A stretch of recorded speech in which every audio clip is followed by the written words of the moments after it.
Salam alaikum à tous. Cette vidéo va tenter de démontrer en quoi les meme coins d'Imam Marleb et DZ Power ont été créés pour créer une émulation constructive auprès de la diaspora algérienne et marocaine à l'étranger, définition de la diaspora, mais également par la suite au pays. Je suis à la tête d'une équipe qui, de mon point de vue, a toute la légitimité pour porter ce projet noble de par l'histoire de cette équipe qui est constituée depuis bientôt 7 ans, puisqu'effectivement, le 17 avril 2025, cela fera 7 ans que l'équipe travaille sur un projet blockchain abouti et son coin, le Zincoin, et tout un écosystème avec des applications décentralisées, donc une équipe qui a accumulé, qui a acquis une expérience très forte dans ce secteur d'activité et qui souhaite utiliser le Web 3.0 pour mobiliser la diaspora algérienne et marocaine et les Algériens et les Marocains du pays en vue de créer une émulation constructive, un dialogue qui permettra d'instaurer un débat apaisé, de renouer des liens et surtout de déjouer l'ensemble des plans qui visent à mettre le feu dans la région du Maghreb. Je pèse mes mots, je pense que tout un chacun qui suit l'actualité ne peut arriver qu'à la même conclusion, à savoir qu'il y a des acteurs difficiles à identifier, mais qui sont visibles notamment sur les réseaux, et qui depuis 3 ans, à grand renfort de fake news, de stratégies d'utilisation de trolls, d'outils comme l'intelligence artificielle, visent à créer un climat délétère d'affrontements systématiques, de débats stériles, d'injures et de propos évidemment diffamatoires, blessants. L'objectif étant de jouer bien sûr sur l'émotion, parce que les Méditerranéens, les Algériens, les Marocains sont des gens émotifs, voilà, qui ont tendance effectivement des fois, souvent, à démarrer au quart de tour, à réagir de façon épidermique, et c'est de jouer sur cette corde-là pour créer de la discorde. Et créer de la discorde en vue d'en obtenir un profit, parce que faut pas s'imaginer qu'un tel investissement massif depuis des années ne représente pas, ne vise pas un objectif, évidemment. Alors quel est cet objectif? Cet objectif, c'est déjà d'éviter une chose. Cette chose, c'est de voir un Maghreb continuer à se développer à la vitesse où il se développe, parce que, de par mon histoire, je connais parfaitement ces deux pays, que je vous raconterai en détail. À l'occasion, si vous suivez cette chaîne, à laquelle je vous invite bien sûr à vous abonner, en tout état de cause, j'ai vécu 17 ans au Maroc, de 2005, pardon, voilà, 2005 à, à 2022. Donc voilà, donc 17 ans de présence au Maroc. Et j'ai pu constater, être témoin de la formidable évolution du développement à tous les niveaux, niveau humain, infrastructure, de l'économie, sur le point de vue social, réellement à tous les niveaux du pays et de la société marocaine. Et de même en Algérie, l'Algérie qui sortait d'une décennie noire à la fin des années 90, d'une guerre civile terrible, on a vu la société algérienne puiser dans sa force, la force de ses valeurs et sa capacité à la résilience pour surmonter cette épreuve et entamer un formidable bond qui fait effectivement de ce pays, qui, rappelons-le, est le plus grand d'Afrique, le plus grand de Méditerranée, le plus grand du monde arabe, un potentiel extraordinaire. Alors que dire de l'Algérie et du Maroc demain connectés? Que dire de cette puissance que cela représenterait au sud de la Méditerranée? Ce sud de la Méditerranée qui est un enjeu stratégique incroyable, dans la mesure où c'est un verrou, un véritable verrou du continent africain.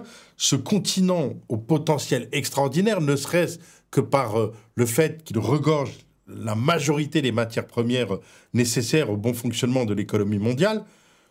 Au Maroc, comme vous le savez, entre le Maroc et l'Espagne, il y a le détroit de Gibraltar, ce détroit où transite 40%, plus de 40% du commerce mondial. Il y a des enjeux extraordinaires. Il faut savoir que si on prend en compte la partie du désert marocain, du désert algérien, donc de ce qu'on appelle le Sahara qui s'étend jusqu'à l'Égypte, mais sur la partie marocaine, mauritanienne, algérienne, tunisienne, libyenne, il y a largement de quoi fournir la totalité de fournir la totalité d'énergie nécessaire au monde entier, à l'humanité.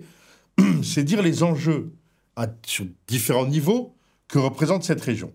Je ne parle même pas du poids géographique, c'est-à-dire que si vous prenez cette région de la Mauritanie à la Libye, il faut savoir que c'est une région qui, dans sa superficie, est bien plus grande que l'ensemble des 27 pays européens réunis.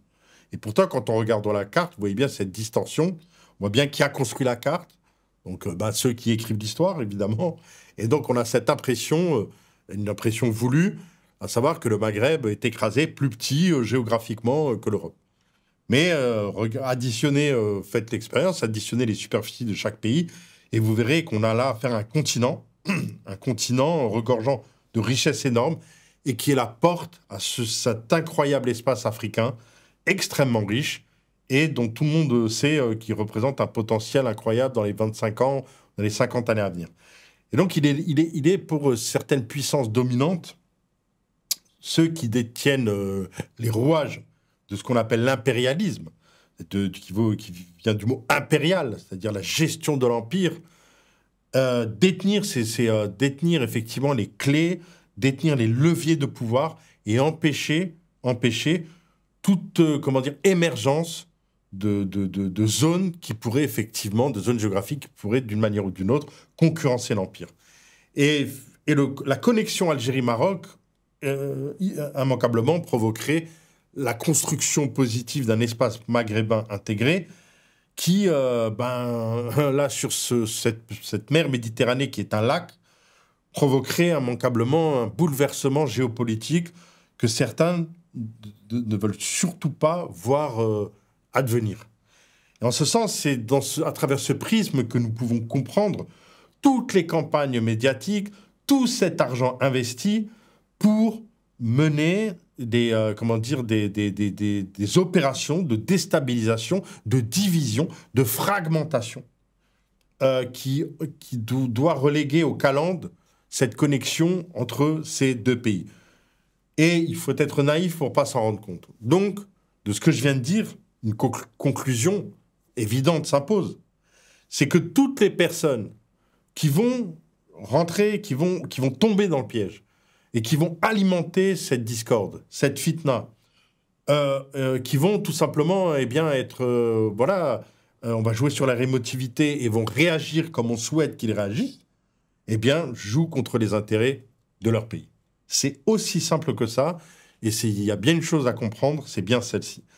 À savoir que quand vous avez affaire à quelqu'un qui insulte votre pays, dites-vous bien que l'insulte est le degré zéro de l'argumentation, et qu'il n'y a rien de plus stupide de répondre à l'insulte par l'insulte, parce que ceci ne mène jamais à rien, si ça mène à quelque chose, à un objectif voulu par les ennemis de la région. Voilà. Alors, ceci étant, cette parenthèse ne nie pas du tout les problèmes endogènes, c'est-à-dire les problèmes structurels qui existent entre l'Algérie et le Maroc. Il y a de vrais problèmes politiques, un vrai contentieux qui existe depuis au moins 60 ans, et à longueur des décennies, ce problème n'étant pas réglé, a créé un pourrissement pour arriver à la situation où nous sommes aujourd'hui. La situation de blackout total, à savoir qu'entre ces deux pays, au moment où est tournée cette vidéo, il n'y a plus aucun contact, plus aucun dialogue, même via les intermédiaires. Tous les canaux sont rompus, la frontière est hermétiquement fermée, la frontière terrestre, plus de liaisons aériennes, plus de liaisons terrestres. C'est vraiment deux pays qui se tournent le dos. Pire que cela, aux frontières, on voit s'ériger des murs, des murs de plus en plus hauts qui créent effectivement l'impossibilité physique aux Marocains de se rendre en Algérie et vice-versa. C'est l'objectif qui est visé. Des tranchées, des murs, des barbelés. Il ne manquerait plus que des mines antipersonnelles et on aurait effectivement la totale. Donc c'est cette situation-là qui prévaut, extrêmement triste pour deux nations qui partagent tout en commun. Bien évidemment, il s'agit de mêmes populations des deux côtés, à savoir les mêmes tribus arabes, les mêmes tribus berbères, les mêmes origines berbères de ces gens. Et c'est une aberration d'entendre certains ignorants prétendre que ces peuples n'ont strictement rien à voir et rien à partager. C'est une absurdité totale. Si l'histoire a façonné des mentalités, des visions différentes sur certains points, Mais il en va de même pour les disparités régionales au sein même du Maroc ou de l'Algérie. Il y a des disparités régionales qui fait que il y a des, comment dire, des différences qui, d'ailleurs, c'est ce qui fait l'enrichissement de cette région. Mais de là à dire qu'il n'y a aucun point commun, c'est une absurdité totale. Au contraire, tout réunit ces populations. Il n'y a que la politique et les contentieux géopolitiques, donc extrêmement récents, qui les divisent. Donc, à partir de là, on devrait pouvoir déduire que si des énergies positives se mobilisent émanant de la société civile, il devrait être possible de contourner ces problèmes, de les dépasser, de les surmonter et de jouer un rôle prépondérant sur la voie de la réconciliation qui est de toute manière irréversible. Personne ne changera de voisin et personne ne déplacera l'autre ou comment dire, aura la possibilité d'annexer l'autre. Ça c'est une lubie, une vue de l'esprit. Il s'agit là d'États-nations qui ont une histoire plurimillénaire et de populations qui ont forgé des identités extrêmement fortes, qui reposent sur des valeurs, encore une fois, très solides, qui ont prouvé la capacité à surmonter les épreuves de l'histoire et vouloir faire disparaître ou annihiler un de ces deux peuples est quelque chose de totalement impossible. De fait, il y a un impondérable, on ne peut pas changer de voisin, d'autant plus quand ce voisin est votre frère. Il s'agit d'être conscient que demain, et le plus tôt possible, ces problèmes trouveront, d'une manière ou d'une autre, une résolution définitive. Et donc, il s'agit de participer à ce que ce jour advienne le plus tôt possible pour le bien de tous. Pour le bien de tous, car s'imaginer que l'Algérie, toute seule, puisse construire un avenir qui lui offre le développement, le stade de développement souhaité, la sécurité, c'est une vue de l'esprit, c'est impossible. Pareil pour le Maroc, et a fortiori, pareil pour la Tunisie, la Libye ou la Mauritanie. L'intégration régionale est une obligation stratégique et tous les experts sont unanimes là-dessus. On pourrait donner de multiples raisons, mais pour vous donner qu'une seule raison qui suffirait d'ailleurs à elle-même, sur le plan économique, pour parler d'économie, aujourd'hui, vous avez des pays qui émergent, qui deviennent des grandes puissances. Ces pays partagent tous un point commun. Quels sont ces pays ? L'Inde, le Brésil, l'Indonésie, voilà, pour en citer quelques-uns, c'est les pays qui partagent, la Turquie, qui partagent quelque chose en commun, c'est un seuil critique au niveau de la population, à savoir d'une base de classe moyenne suffisamment nombreuse pour pouvoir amortir les capacités de production du pays. Autrement dit, de façon très simple et concrète, vous avez une PME, vous fabriquez des batteries pour voitures, vous devez d'abord amortir votre investissement sur votre marché domestique. C'est ce qui va vous permettre d'amortir le coût de vos machines, d'avoir un prix ultra compétitif en vue d'aller gagner des marchés à l'extérieur. Si vous ne pouvez pas avoir un marché domestique suffisamment important, vous n'avez aucune chance d'être compétitif à l'international. Voilà, c'est aussi simple que ça. Donc, si vous voulez un tissu de PME ultra dynamique qui puisse exporter et amener des devises et enrichir le pays, il vous faut un espace, un marché avec une taille suffisamment importante de plusieurs dizaines de millions de consommateurs, donc de classe moyenne. Voilà. Et donc, si on prend la démographie du Maroc ou de l'Algérie, aucun des deux ne répond à ce critère par rapport à la faiblesse de la population. Nous ne sommes pas le Brésil, encore moins l'Indonésie ou l'Inde. Donc, c'est bien cela qu'il faut intégrer. C'est une donnée, c'est un impondérable. Il n'y a pas d'alternative à l'intégration du marché maghrébin pour permettre de gagner des gains de croissance permettant effectivement de faire face aux défis qui sont devant nous et qui sont multiples. Et en premier lieu, le Maghreb ayant fini ce qu'on appelle la transition démographique. Qu'est-ce que la transition démographique ? C'est un moment de l'histoire où la femme s'accapare son corps, à savoir que à partir du moment où une épouse la femme atteint un stade de développement, à savoir que elle devient lettrée, elle fait un minimum d'études, la sociologie, donc sociologique, démontre que le taux de natalité descend, baisse, parce que la femme fait moins d'enfants. Voilà. Elle va obtenir moins d'enfants pour donner plus à ces enfants-là. Autrement dit, au lieu de faire 5, 6, 7 enfants, eh bien, on n'en fait plus que 2 ou 3, mais on donne le maximum à ces enfants-là pour leur permettre de s'épanouir et donc faire les études, donc accéder à l'éducation, accéder à la santé, accéder à une carrière professionnelle, à un épanouissement professionnel. Et cela, sans développement économique et sans taux de croissance suffisant, c'est impossible. Et qu'est-ce qui se passe quand il y a une transition démographique et que le pays ne peut pas offrir à cette jeunesse, ne peut pas lui offrir des perspectives d'épanouissement? Eh ben, c'est là où on passe par des troubles politiques et fortement déstabilisateurs. Parce que vous avez à ce moment-là, tout simplement, la femme qui va pousser, qui ne va pas accepter cette injustice. Elle a donné vie à 2 enfants, elle leur a tout donné, les parents se sont sacrifiés, elles veulent obtenir le meilleur, et dans ce cas-là, la femme devient le pourvoyeur dit trivialement, elle va regarder son homme en lui disant « Mais si tu as un homme, fais quelque chose, bouge, c'est ton rôle ».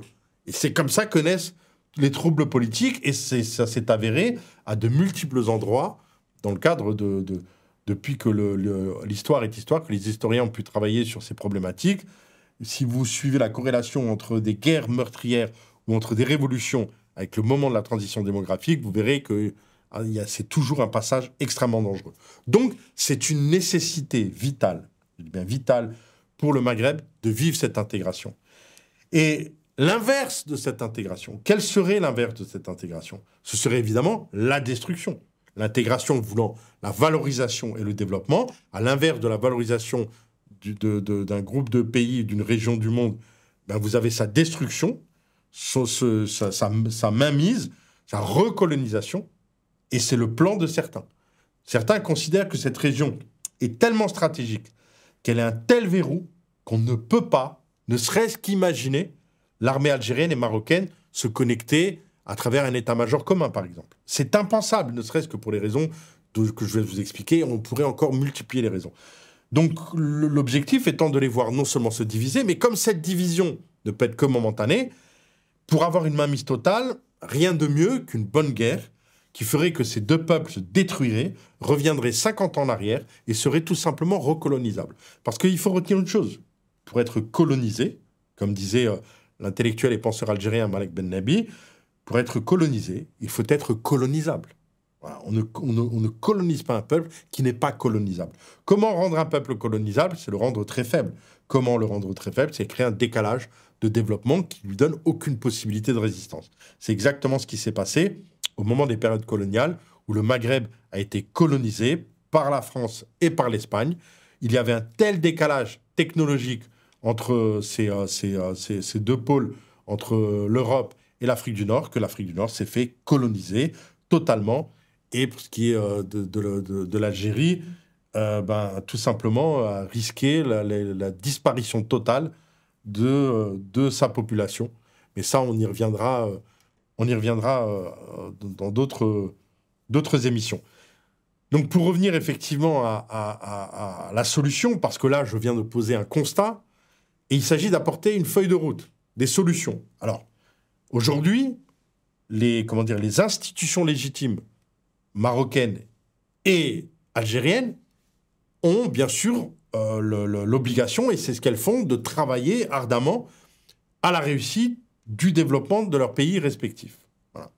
Et forte est de constater que ces institutions, au jour d'aujourd'hui, n'arrivent pas à surmonter les contentieux géopolitiques, géostratégiques.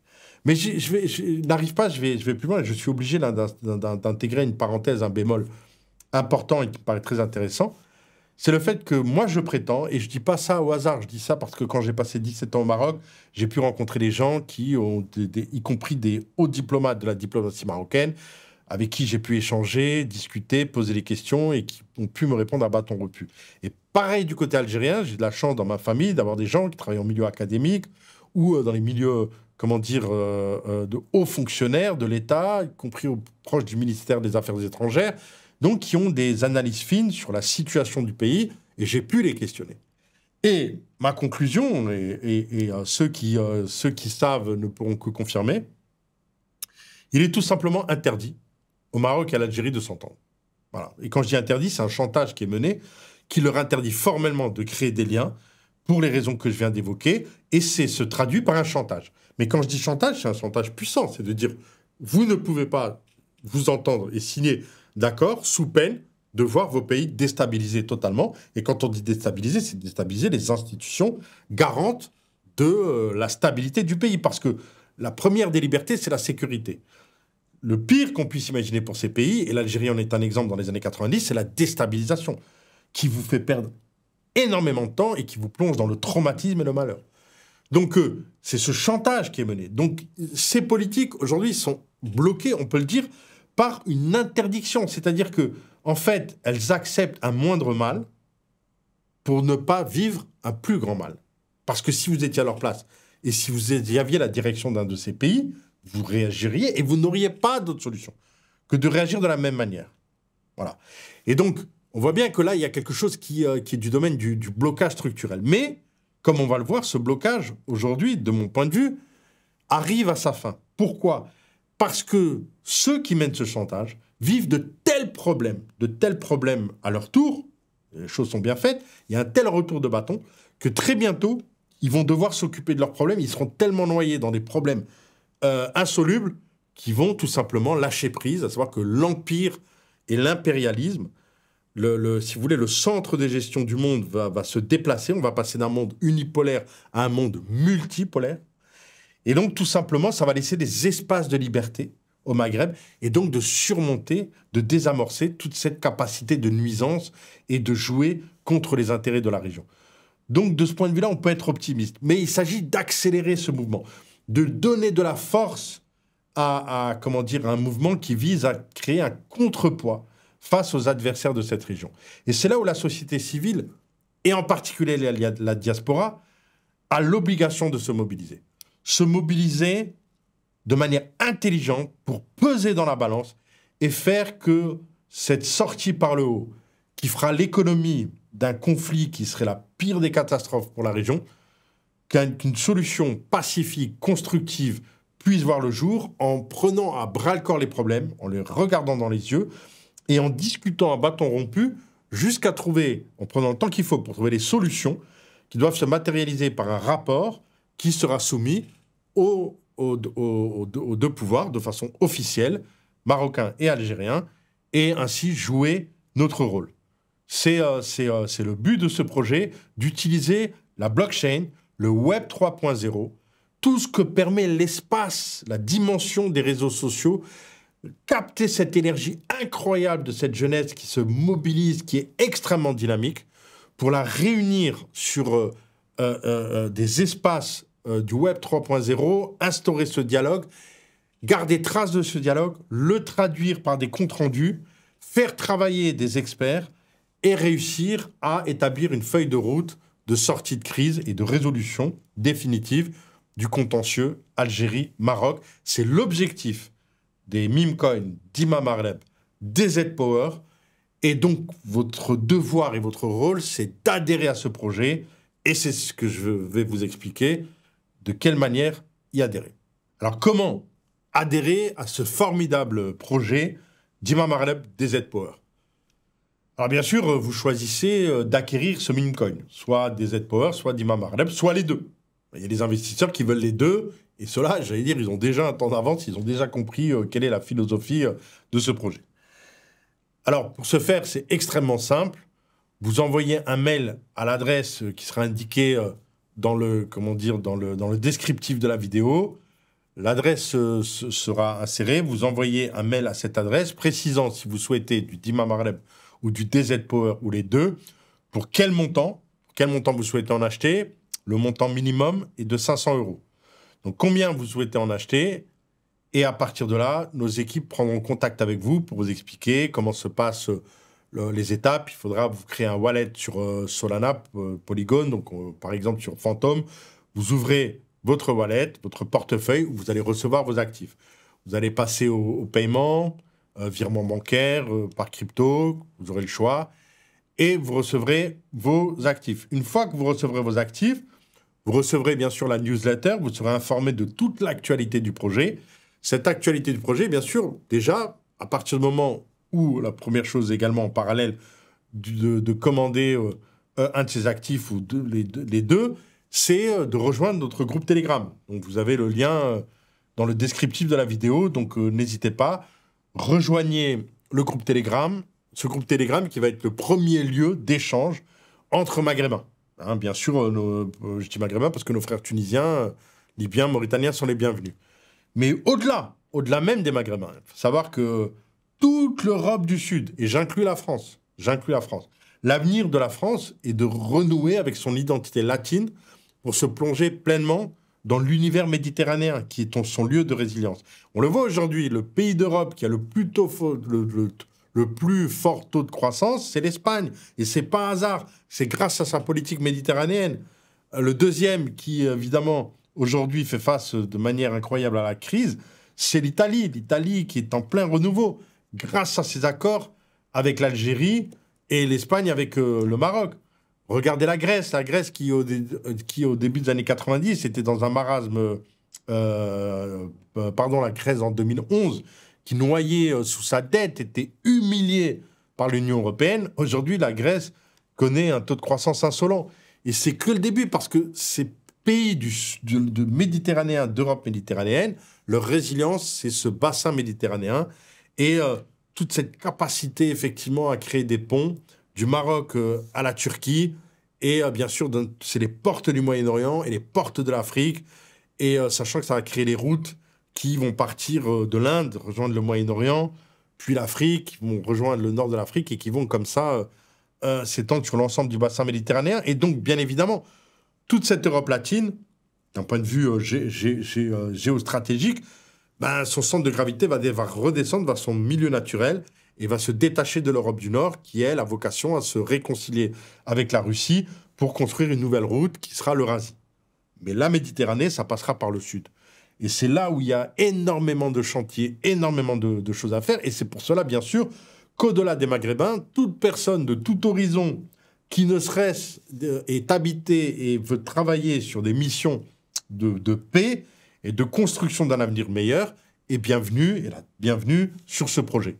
Voilà, qui n'est pas du tout un projet d'une exclusivité ethnique, quelle qu'elle soit, pas du tout. Elle est l'affaire de toute personne éprise de paix et de justice.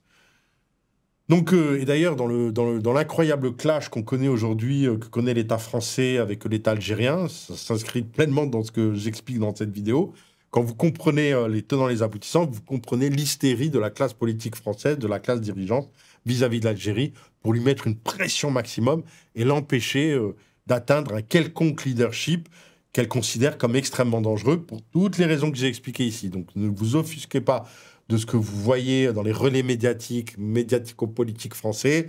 Tout cela est tout à fait normal et moi-même, bien sûr, je serai considéré comme un influenceur algérien, embêté pas de tous les côtés, j'ai l'habitude, j'ai le dos large. Et finalement, c'est pour la bonne cause, ça ne pose aucun problème. Donc, je le répète, voilà, en tant qu'Algérien, vive l'Algérie, one, two, three, vive l'Algérie. Vous êtes marocain, Dima Maghreb, c'est tout à fait normal, nous sommes patriotes, comme disait Hassan II, paix à son âme, allez mourir sur un champ de bataille, portant un drapeau qui ne vous appartient pas, il n'y a rien de plus immoral. C'est ce qu'a dit votre défunt roi.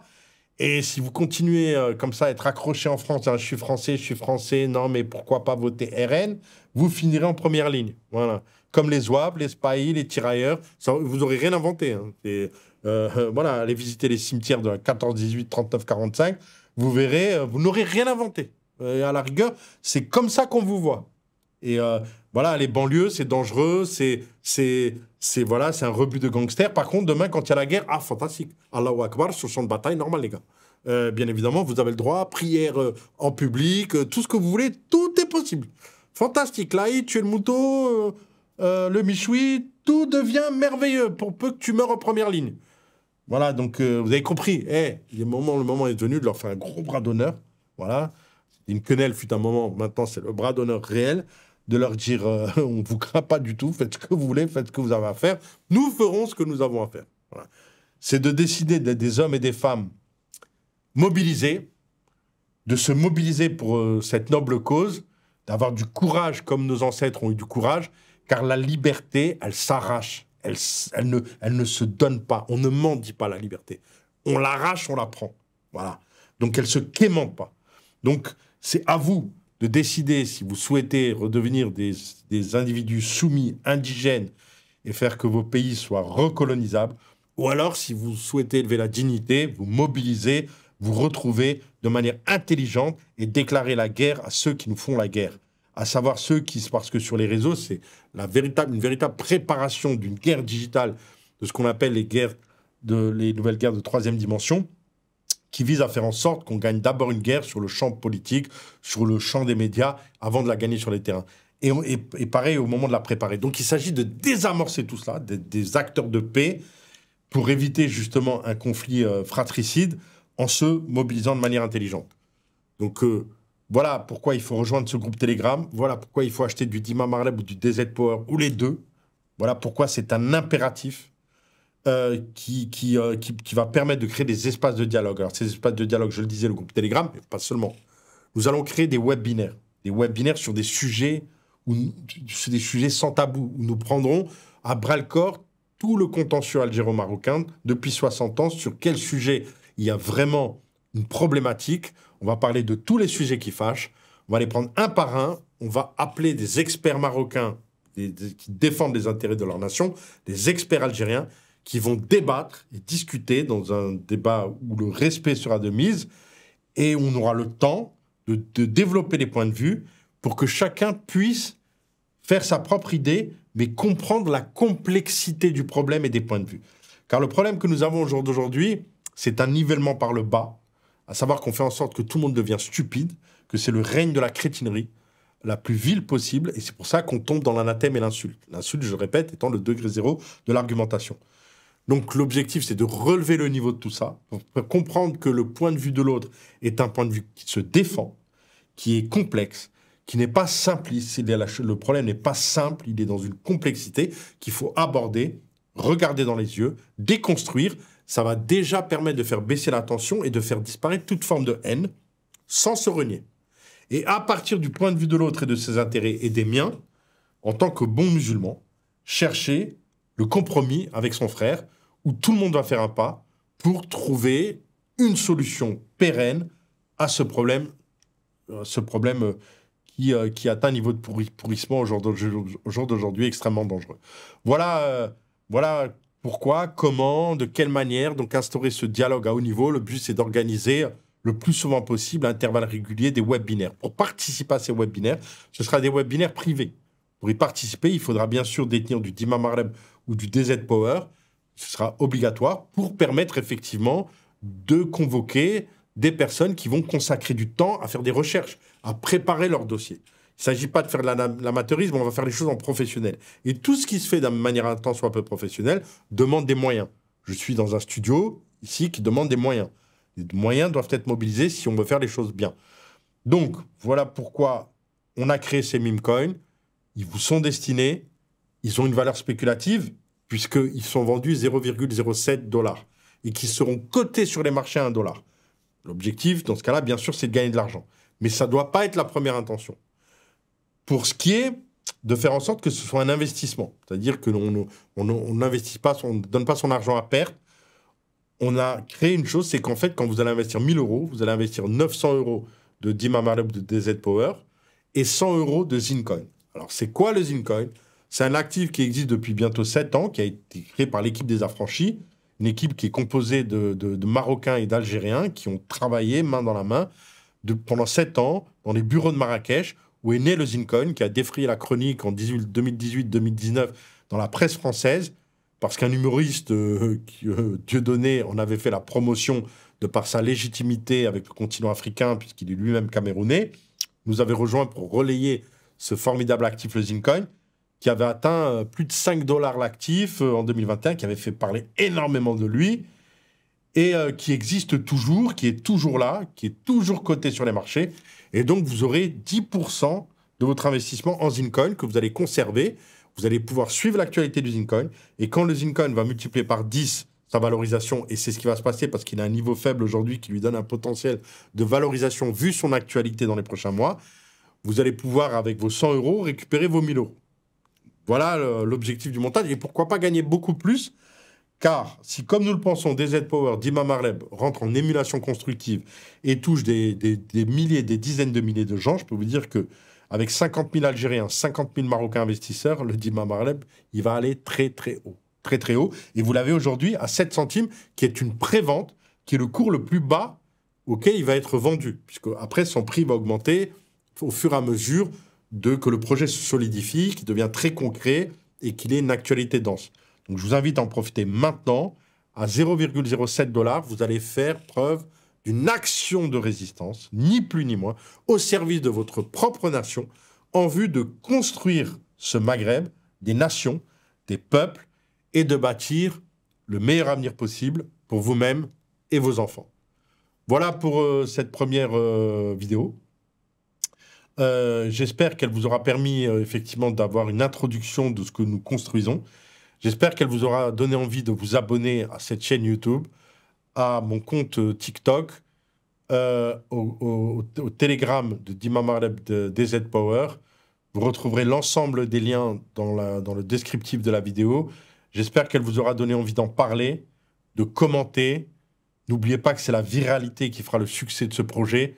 La première chose que vous puissiez faire, c'est de relayer au maximum dans tous vos groupes, que WhatsApp, milieu familial, amical, professionnel, tous les milieux que vous côtoyez, parlez-en, parce que vraiment, c'est un moyen de mobilisation et quelque chose qui peut faire parler et créer une véritable dynamique pour créer effectivement un nouvel essor sur les réseaux de fraternisation, de réconciliation et de construction positive pour l'avenir du Maghreb et donc pour la paix en Méditerranée, la paix en Afrique, dans le monde arabe et dans le monde.